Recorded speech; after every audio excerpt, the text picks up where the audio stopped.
நீ ஆஸ்பத்திரியில உங்க அம்மாவை திட்டி அனுப்புனதுக்கு அப்புறம் அவ அழுதுகிட்டே தான் இருக்கா. எல்லாத்துக்கும் காரணம் உன் பேராசைதான். உங்க அப்பா திட்டினாலும் அவனும் மனசுக்குள்ள அழுதுகிட்டு தான் இருக்கான். உங்க அம்மா பொம்பளை வெளிப்படையா அழுகிறா, உங்க அப்பா ஆம்பளை மனசுக்குள்ளேயே அழுகிறான்.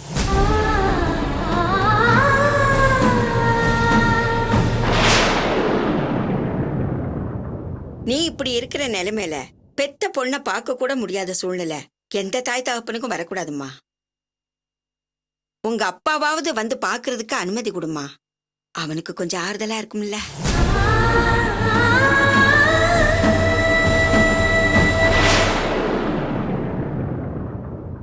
என்னம்மா சொல்ற?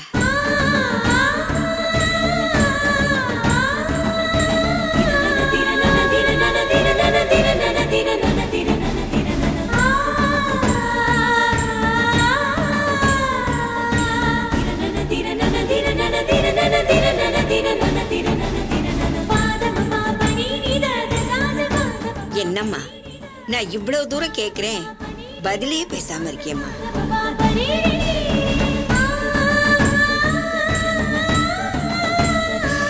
சரிம்மா, நான் சொல்ல வேண்டியதை சொல்லிட்டேன். இதுக்கு மேலேயும் உன் மனசு சமாதானம் ஆகலன்னா நான் என்ன செய்ய முடியும்? எது எப்படி நடக்கணும்னு இருக்குதோ அப்படியே நடக்கட்டும். ஏதோ வந்ததுக்கே உன் பெத்தவங்க சார்பா என் பாரத்தை இறக்கி வச்சதுல ஒரு நிம்மதி. அப்ப நாங்க புறப்படுறோம், வாமா போலாம். என்னத்த எதுவுமே சாப்பிடாம போறீங்க? பரவாயில்லம்மா, நாளைக்கு உங்க அப்பாவை அனுப்பிச்சு வைக்கிறேன். அவங்கிட்ட நல்லபடியா 4 வார்த்தை ஆறுதலா பேசு. அதுக்கப்புறம் வந்து உட்காந்து விருந்தே சாப்பிடுறேன். வா போலாம். வரேன் அர்ச்சனா.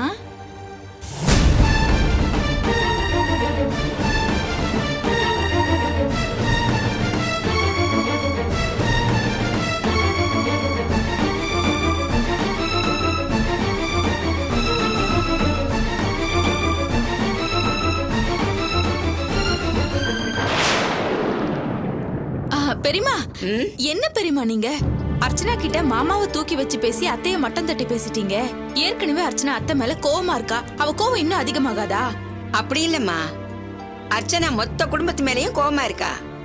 ஏற்கனவே செல்வத்தோட பெரியப்பா சமாதானம் பேசியும் கேட்காத அர்ச்சனா நாம சமாதானம் பேசினா மட்டும் கேட்டுருவாளா? அவளுக்கு இன்னும் எரிச்சல் தான் வரும். ஆனா அர்ச்சனாவுக்கு எப்பவுமே அவ அப்பா மேல தனி பாசமும் மரியாதையும் இருக்கு. யார் மேல மரியாதையும் மதிப்பும் இருக்கோ அவங்கள பத்தி நாம உயர்வா பேசும்போது அவளுக்கு கொஞ்சம் ஆறுதலா இருக்கும்ல. மனசு மாதிரி நம்ம பக்கம் வந்துருவா. அதனாலதான் அப்படி பேசினேன். ஒரு விஷயத்தை நீ கவனிச்சியா? அவ அம்மாவை பத்தி பேசும்போது அவங்கள பத்தி பேசி என்ன சங்கடப்படுத்தாதீங்கன்னு சொன்னா. அவங்க அப்பனை பத்தி பேசும்போது எந்த மறுப்பும் சொல்ல பத்தியா? அதனால நாளைக்கு அவ அப்பா வந்து பார்த்தா கூட அவ எதுவும் சொல்ல மாட்டா அப்படின்ற நம்பிக்கை எனக்கு இருக்கு. எது எப்படியோ அவ அப்பனை ஏத்துக்கிட்டான்னா அது மூலமா மனசு மாதிரி மறுபடியும் குடும்பத்தோட ஒண்ணு சேர்ந்துருவா.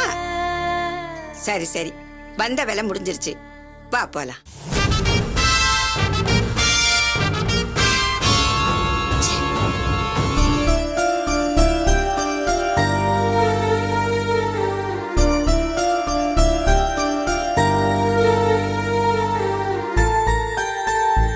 இந்த பையனோட கல்யாணத்துல பிரச்சனையா இருந்திருக்குமே? கொஞ்ச நஞ்ச பிரச்சனை இல்ல ஜோசியரே, தலை போற பிரச்சனை. என் புள்ள உயிர் பொழைச்சதே எந்த சாமி புண்ணியமோ. இந்த பையனுடைய குடும்ப வாழ்க்கையில சில பிரச்சனைகள் இருந்தாலும் அது நிரந்தரம் இல்ல. நீங்க ஒண்ணும் பயப்படாதீங்க. ஏன்னா பையனுக்கும் பொண்ணுக்கும் வாசு ரேவதிங்கிற பேர் பொருத்தம் அருமையா அமைஞ்சிருக்கு. சனி பெயர்ச்சிக்கு அப்புறம் புருஷன் பொண்டாட்டிக்குள்ள இருக்கிற பிரச்சனைகள் எல்லாமே சரியா போயிடும். ரொம்ப சந்தோஷம் ஜோசியரே. அப்புறம் என் வீட்டுக்காரரு கொஞ்சம் கூட பொறுப்பே இல்லாம இருக்காரு. அவருக்கு நேரம் காலெல்லாம் எப்படி இருக்குன்னு கொஞ்சம் பார்த்து சொல்லுங்களேன்.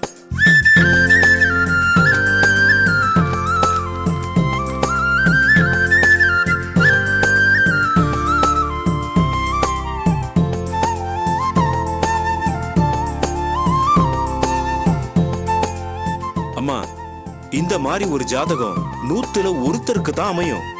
சனி தலை மேல ஏறி உக்காந்துருக்கான். மனுஷன் காடு போய் சேர்ற வரைக்கும் அப்படிதான் இருப்பாரு. அவரை கண்டுக்காதீங்க, விட்டுருங்க. விட்டுறேங்க, விட்டுறேன். அப்புறம் ஜோசியரே, என் பொண்ணோட ஜாதகம் எடுத்துட்டு வந்திருக்கேன். அவ இப்ப படிச்சுட்டு இருக்கா. அவளுக்கு எப்ப கல்யாணம் ஆகும், என்ன உத்தியோகம் கிடைக்கும், அவளோட எதிர்காலம் கொஞ்சம் சொல்லுங்களேன்.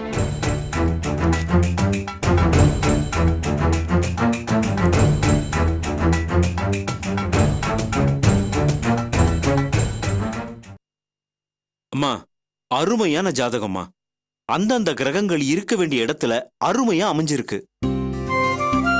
படிப்புல பொண்ணு ரொம்ப கெட்டிக்காரியா இருப்பா. ஏன்னா புதன் சொந்த வீட்டுல உச்சத்துல இருக்கான். அப்புறம் தொழில் ஸ்தானத்துல குரு சுக்கிரன். கவர்மெண்ட் வேலையே கிடைக்கும். இந்த களத்திர ஸ்தானத்துல தான். என்ன ஜோசியரே, ஏதாவது பிரச்சனையா? பிரச்சனை எதுவும் இல்லம்மா. வர ஜனவரியில பாப்பாவுக்கு ராகுதசை வருது. அதுக்குள்ள பாப்பாவுக்கு கல்யாணத்தை முடிக்கணும். இல்லன்னா அப்புறம் 5 வருஷத்துக்கு கல்யாணமே பண்ண முடியாது. என்ன ஜோசியரே சொல்றீங்க? நான் சொல்லம்மா, கட்டம் சொல்லுது. அதுக்காக நீங்க ஒன்னும் பயப்படாதீங்க. பாப்பாவுக்கு இப்பதானே 20 வயசு ஆகுது. மேற்கொண்டு படிக்கட்டும். படிப்பு நல்லா வரும். நல்ல உத்தியோகம் பார்க்கட்டும். இப்பெல்லாம் 25-30 வயசுல தானே கல்யாணம் பண்றாங்க. ஐயோ, அவ்வளவு வயசு வரைக்கும் எங்க வீட்டுல பொண்ணுங்களை வச்சுக்க மாட்டோங்க. அப்படின்னா பணம் ஏதாவது பிரச்சனையாமா? பணத்துக்கெல்லாம் எந்த பிரச்சனையுமே இல்ல. அப்படின்னா ஒரு நல்ல மாப்பிள்ளையா பாருங்க. சட்டு புட்டு கல்யாணத்தை முடிங்க. ஏன்னா கல்யாண யோகம் இன்னும் 3 மாசம் தாமா இருக்கு. அதுக்குள்ள முடிச்சாகணும். சரிங்க ஜோசியரே, வேற எந்த பிரச்சனையும் இல்ல? ஒன்னும் பிரச்சனை இல்லம்மா, கவலைப்படாதீங்க.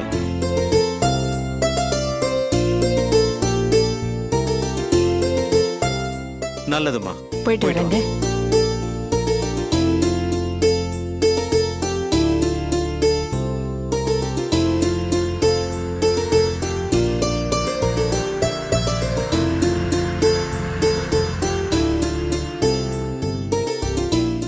குடுமா. சிவராமா, நான் கிளம்புறேன்ப்பா. சரிக்கா. நான் சொன்ன மாதிரி நாளைக்கு போய் அர்ச்சனாவை பார்த்துட்டு வந்துரு.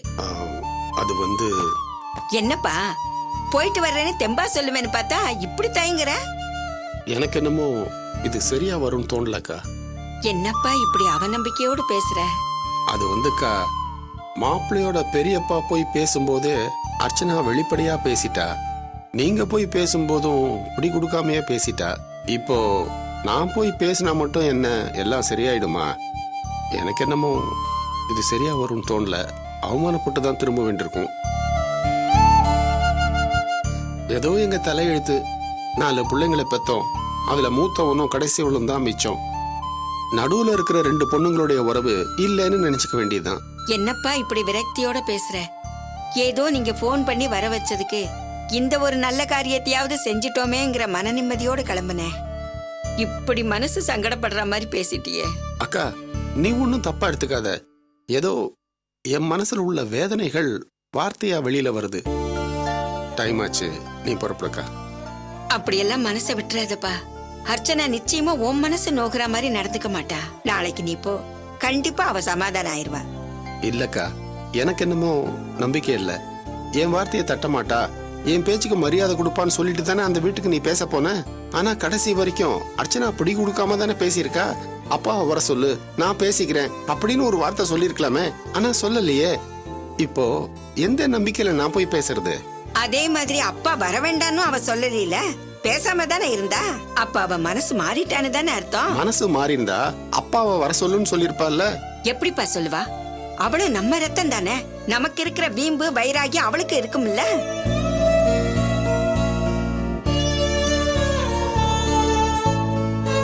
பெரியம்மா, நீங்க சொல்றது எல்லாமே சரிதான். நான் உங்க கூட வந்ததுனால சொல்றேன். எனக்கு என்னவோ அர்ச்சனாவோட கோவம் இன்னும் தனியிலன்னு தான் தோணுது. ஏதோ அவளை சமாதானப்படுத்துறதுக்காக நீங்களும் பேசுனீங்க, அதுக்கு அவளும் பேசினா. அப்ப நான் எதுவும் சொல்லல. எனக்கு என்னவோ மாமாவை அங்க அனுப்பி அவர் அவமானப்பட வைக்க வேண்டாம் தான் தோணுது. என்ன ஜெயந்தி, நான் பேசும்போது கூடவே இருந்துட்டு இப்ப இப்படி பேசுற? என்ன ஆச்சு உனக்கு? இல்ல பெரியம்மா, யாரும் வலின்னு வரும்போது அம்மான் தான் அழுவாங்க, அலறுவாங்க. அதுவும் பொண்ணுங்களுக்கு ஒரு பிரச்சனைனா, தாங்க முடியாத அளவுக்கு வேதனைனா அம்மா மடியில விழுந்துதான் ஆறுதல் தேடிக்குவாங்க. ஒரு பொண்ணுக்கு கர்ப்பம் களையிறது சாதாரண விஷயம் இல்ல. அந்த மாதிரி நேரத்துல அம்மா மடியில விழுந்து கதறி அழணும்னு தான் தோணும். ஆனா அர்ச்சனாவை தேடி போய் பார்த்த அத்தைய, நீ செத்தாலும் ஆகாது, நான் செத்தாலும் ஆகாதுன்னு சொல்லிருக்கான்னா இன்னும் அவளுக்கு கோவம் தனியிலன்னு தானே அர்த்தம்.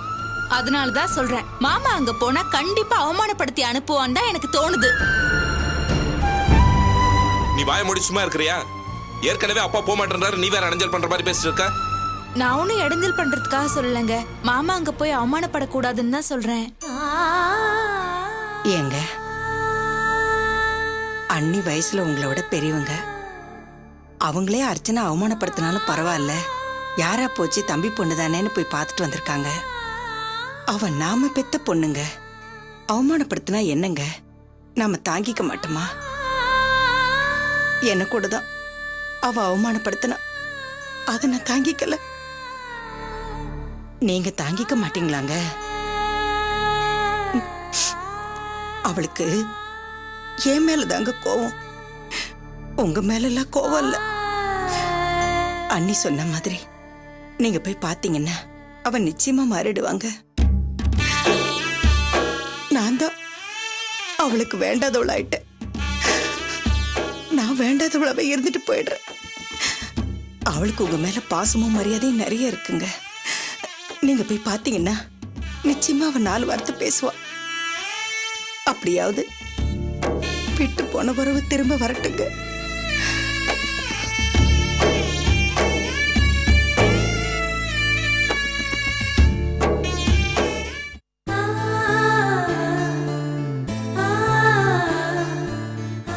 அப்பா, காவியா அர்ச்சனா பிரச்சனையில அம்மா ஏற்கனவே மனசு ரொம்ப நொந்து போயிருக்காங்க. இப்ப நீங்க போய் அர்ச்சனாவை பார்த்து பேசிட்டு வந்தீங்கன்னா அம்மா கொஞ்சம் தெம்பா இருப்பாங்கல்ல. ப்ளீஸ்பா, போய் பேசிட்டு வரேன்னு சொல்லுங்கப்பா. ஆமாப்பா, சரின்னு சொல்லுங்கப்பா. என்னப்பா எதுவும் பேசாம இருக்க? நீ போயிட்டு வர்றேன்னு சொன்னாதான் நான் சந்தோஷமா ஊருக்கு போக முடியும். அர்ச்சனா என்னமோ மனசு மாறுவாங்கிற நம்பிக்கை எனக்கு இல்ல. இருந்தாலும் நீங்கள்லாம் சொல்றீங்கங்கிற காரணத்துக்காக நான் போயிட்டு வரேன். சிவராமா, நல்லதே நினை, எல்லாம் நல்லபடியா நடக்கும். நான் போயிட்டு வர்றேன். சிவகாமி, மனசு தெம்போட நீ இருந்தா தான் வீட்டுல எல்லாரும் நிம்மதியா இருப்பாங்க. நீ இப்படி அழுதுகிட்டே இருந்தா உன் கஷ்டம் மத்தவங்களுக்கும் தொத்திக்கும். அப்புறம் வீடு வீடாவே இருக்காது. நான் சொல்ல வேண்டியதை சொல்லிட்டேன், அவ்வளவுதான். சரி, எல்லாருக்கும் போயிட்டு வரேன். வினோத், அப்படியே பஸ் ஏத்தி விட்டு வா. சரிப்பா.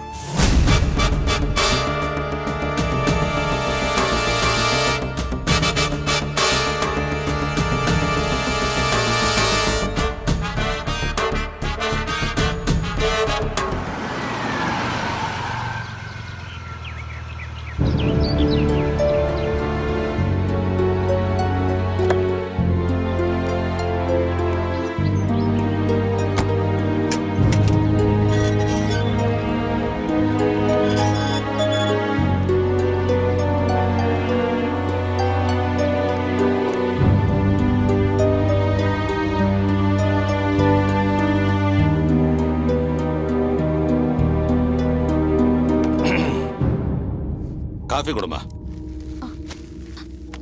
அம்மா, அப்பா காஃபி கேக்குறாரு. நான் உங்ககிட்ட தான் கேட்டேன்.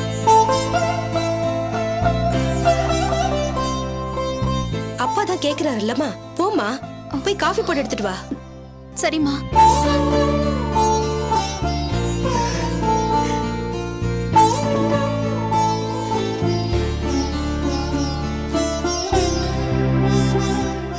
இந்தாங்கப்பா. பழம் வாங்கிட்டு வந்திருக்கேன், எடுத்துட்டு போ. என்னப்பா, இந்த பழத்தை டாக்டர் அம்மாவை சாப்பிட வேண்டாம்னு சொல்லிருக்காரு, இத போய் வாங்கிட்டு வந்திருக்கீங்க? இது அம்மாக்கு இல்லம்மா, உனக்கா வாங்கிட்டு வந்தேன். எனக்கா? ஆமாம்மா, வர வழியில தள்ளு வழியில தள்ளிட்டு போயிட்டு இருந்தான். அதை பார்த்த உடனே ஓ ஞாபகம் வந்துச்சு. உனக்கு தான் அன்னாசி பழம் பிடிக்குமே, அதான் வாங்கிட்டு வந்தேன். சாப்பிடு.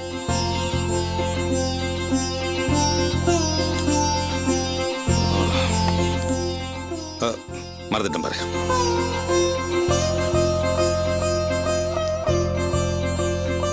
இதுல 1 லட்சம் ரூபாய் பணம் இருக்கு, எடுத்துக்கிட்டு போய் பீரோல வைமா.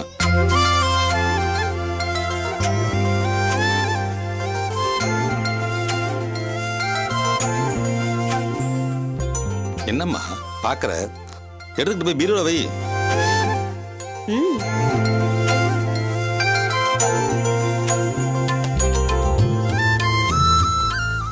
ஏங்க, ரொம்ப நாளைக்கு அப்புறம் இப்பதாங்க என் மனசு ரொம்ப சந்தோஷமா இருக்கு.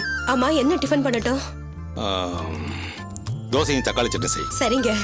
ஏய் நீ ஒன்றும் பண்ண வேணாம், என் பொண்ணை செய்ய சொல்லு. அவ தான் நல்ல மெல்லிசா முருகலா தோசை சுடுவா. அம்மாடி, அப்பா குளிச்சுட்டு வந்துடுறேன், நீ டிஃபன் ரெடி பண்ணி வைமா. சரிப்பா.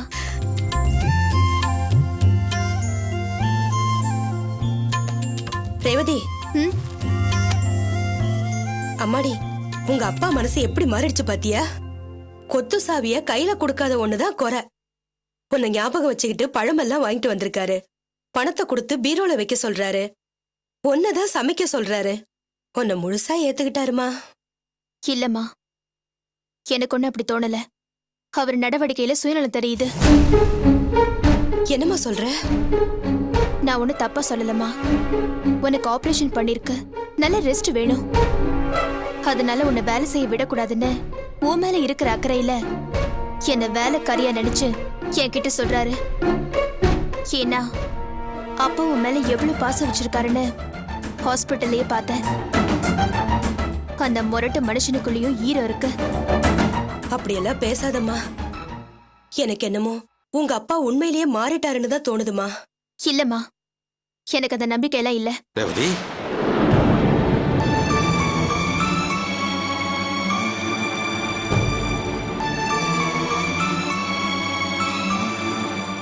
நீ பேசுறதெல்லாம் கேட்டுக்கிட்டு தாமா இருந்த. உன் மேல தப்பு இல்லப்பா, எல்லாம் நான் பண்ண தப்பு.